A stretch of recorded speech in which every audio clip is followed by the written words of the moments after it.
அருணாச்சல பிரதேச மாநிலத்தில் ஏற்பட்ட நிலச்சரிவில் கார் அடித்துச் செல்லப்பட்டது. அதிலிருந்த 7 பேரும் உயிரிழந்திருக்கலாம் என்று அஞ்சப்படுகிறது. இதுகுறித்த கூடுதல் தகவல்களை நமது சிறப்பு செய்தியாளர் முகிலனிடம் கேட்கலாம். முகிலன், என்ன நடந்தது? சிவரஞ்சனி, அருணாச்சல் பகுதியில் இருக்கக்கூடிய இந்த பானா செப்பா சாலை என்று சொல்வார்கள். இது மலைப்பகுதியில் அமைந்திருக்கக்கூடிய ஒரு மலைச்சாலை. இந்த பகுதியில் நிலச்சரிவு தொடர்ந்து நடக்கக்கூடிய ஒரு பகுதி. நேற்று அருணாச்சல் பிரதேஷ் பகுதியில் ஏற்பட்ட கனமழை காரணமாக அந்த பகுதியில் ஒரு நிலச்சரிவு ஏற்படுகிறது. அப்போது அந்த சாலை வழியாக சென்ற ஒரு காரும் இந்த நிலச்சரிவில் அடித்து செல்லப்படுகிறது.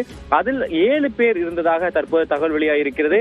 ஆனால் நேற்று ஏற்பட்ட இந்த நிலச்சரிவு இந்த கார் அடித்து சென்றதில் ஒரு பள்ளத்தில் இந்த காரானது தற்போது ஒதுங்கியுள்ளது.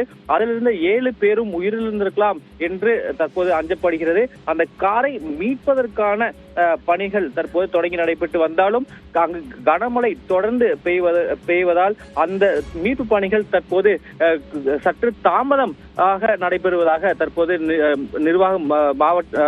மாவட்ட நிர்வாகம் தெரிவித்திருக்கிறது. ஆனால் அங்கு இருக்கக்கூடிய மக்களும் இது போன்ற விபத்துகள் தொடர்ந்து நடைபெறுவதாகவும் அவர்கள் தற்போது தெரிவித்து வருகின்றனர்.